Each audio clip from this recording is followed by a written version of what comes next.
Research confirms that being a mother alone Do yourself a favor. Don't date the men that are in the. This is like a personal rant because I'm tired of seeing. A man will not value a woman he doesn't have to invest.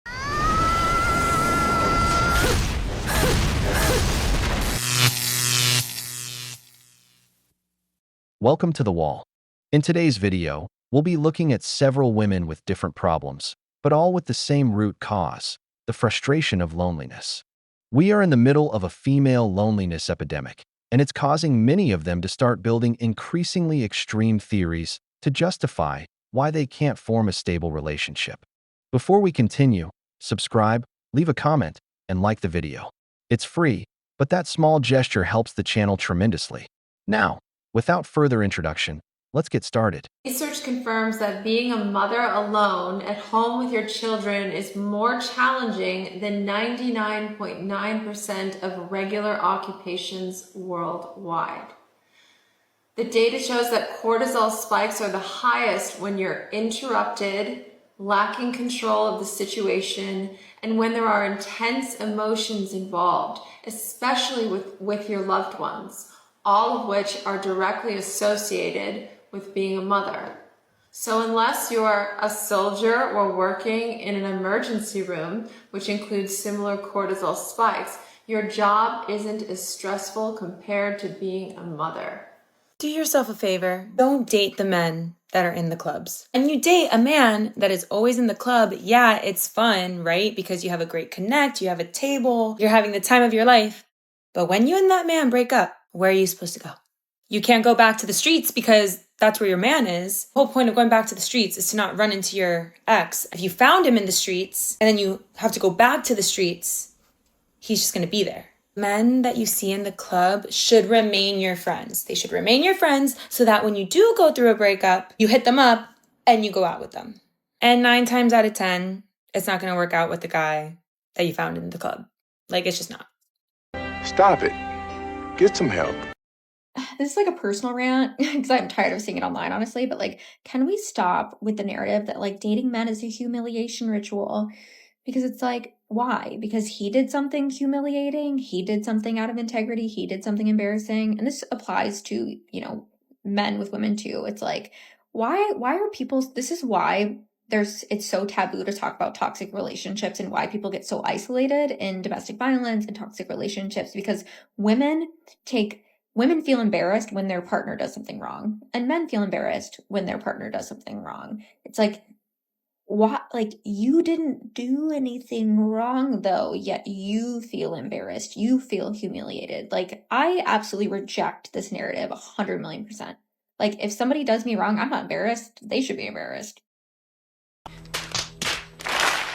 A man will not value a woman he doesn't have to invest in. What I'm about to say is going to completely change the way you see things. If you're wondering why things haven't worked out with the guys that you've dated, it's because you're making things way too easy for him. Oh, don't worry about picking me up. I'll just take an Uber. Oh, you don't have to help me with that. I don't want to be a bother to you. Oh, let's just split the bill. I don't want to put any pressure on it. You think you're showing him that you're considerate, independent, and not out for his money, but in reality, you're shooting yourself in the foot.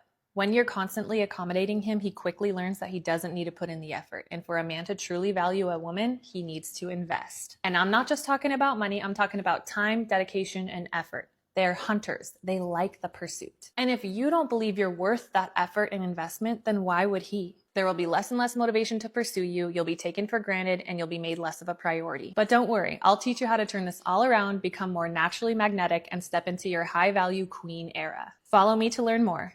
How curious. After watching thousands of videos on TikTok, one thing is clear.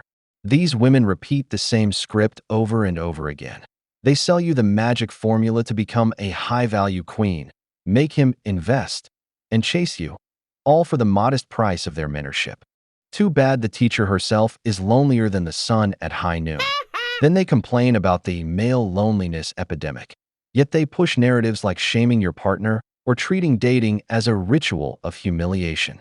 Very convenient for keeping women single and consuming more courses. If being a single mother creates more stress than 99% of jobs, maybe it would be worth choosing the father more carefully or not breaking up the family so quickly. And when they warn you, don't date club guys, that's usually personal experience talking. Trust me, it's better not to ask for the exact number. Nobody's dating anymore. And no, it's not because people are lazy, shallow, or afraid of commitment. It's because we're all trying to build love in a system that was never designed to hold it.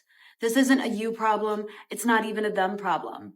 It's a world problem, and we've all been dragged into it. First up, marriage. Not happening. People aren't coupling up at 22 with matching towels and a mortgage anymore. Why? Because we can't afford love and dental, duh. And if you do find someone you vibe with, you still gotta cross-reference credit scores, trauma loads, and whether you're building something or just filling space until they figure it out. So people are going solo, delaying marriage, skipping kids, and replacing intimacy with curated solitude and memes about emotional damage. We're independent, but not necessarily on purpose. Stay with me, because this brings me to work. Like the jobs we clock in for. Remote work was supposed to be the dream. You roll out of bed, no bra, microwave a coffee 3 times, and boom, you're a functioning adult. But with fewer partners, fewer coworkers, fewer daily interactions, a lot of us are just sitting in silence, screaming inside group chats that don't reply. That's not freedom. That's isolation in disguise as freedom. We traded cubicles for freedom, but freedom without support is just isolation in yoga pants. And the gig economy? The gig economy. We were promised flexibility, but it's more like, congratulations! You're the CEO of your own burnout. And it's not that everyone wants to be famous or an influencer either. It's that no one wants to work full time and still feel broke. The jobs that hold the world together don't come with stability anymore. They come with back pain, burnout, and $27 left by Thursday. We turned caretaking into failure and spectacle into value.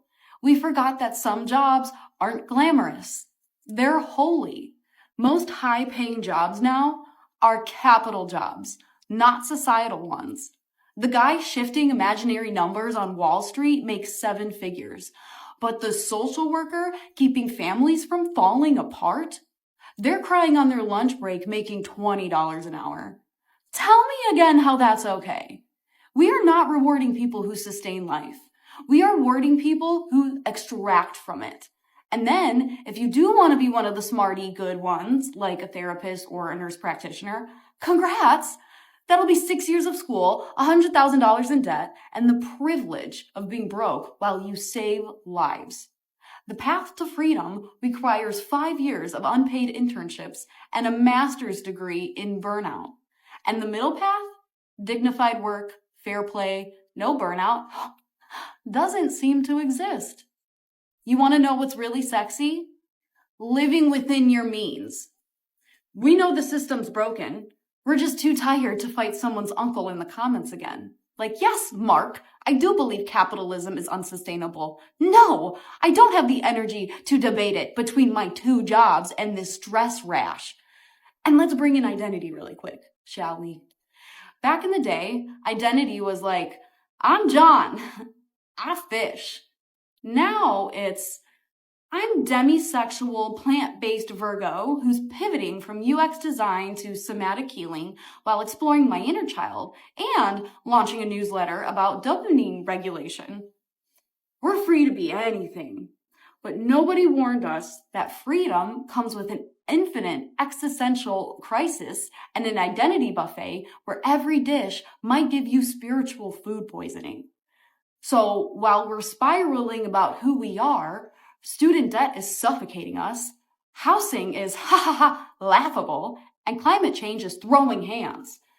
And instead of helping each other, we're either too busy fighting online or closed off from the world. Because the American system trained us to turn on each other or to close the world out. Trust in people? Only 34% of Americans say they believe most people can be trusted. That's not just sad. It's apocalyptic. It's the village is burning and everyone is live streaming it energy. We are in a spiritual dissonance, people. Our bodies are humming one rhythm, rest, community, meaning, and capitalism is blaring dubstep in the background, screaming, monetize or die, baby. And I'm sorry, but no, I don't want to build a brand. I want to be held. We're not broken, people. We're just awake in a world that keeps gaslighting our gut. And then we get told to fix it with hustle. Launch a business, monetize your hobbies, become a boss. Man, launch what? The microwave? We don't need passive income. We need passive nervous systems. We need to stop measuring worth in productivity and start remembering that being human is not a brand strategy. It's not that we're bad at dating. Maybe it's that dating can't survive in a world this spiritually malnourished.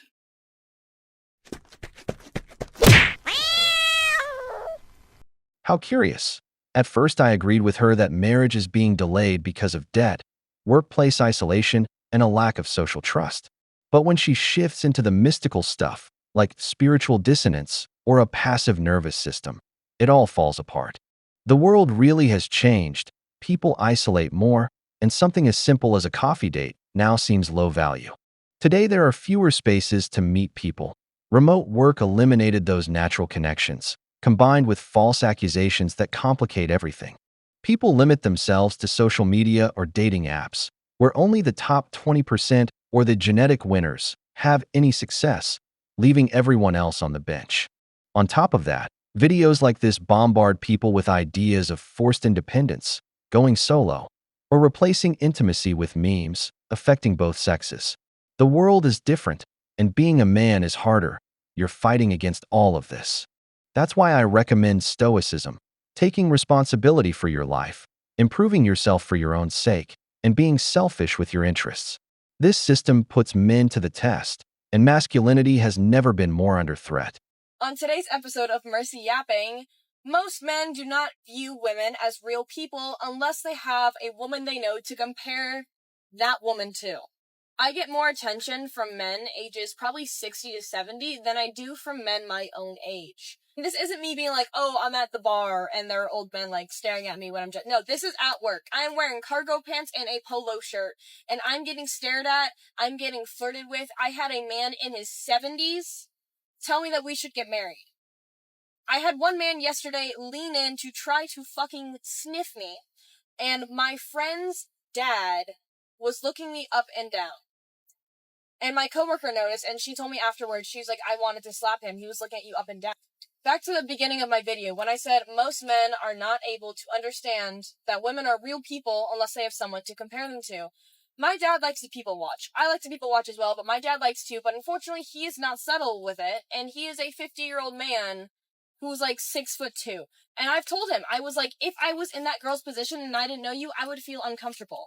And that kind of gets it through his head. Or like my mom saying, Kelly, how would you feel if someone's looking at Mercy that way? Like an older guy looking at Mercy that way. Then he's able to kind of understand how that might be taken the wrong way, even if it doesn't have bad intent. But that just shows that he does not view these women as real people unless I put myself in that situation. And unfortunately, I feel like a lot of men who I have met are that same way. Thankfully, none of my friends are because I choose to not surround myself by those types of people. But it just fucking pisses me off that they can't understand.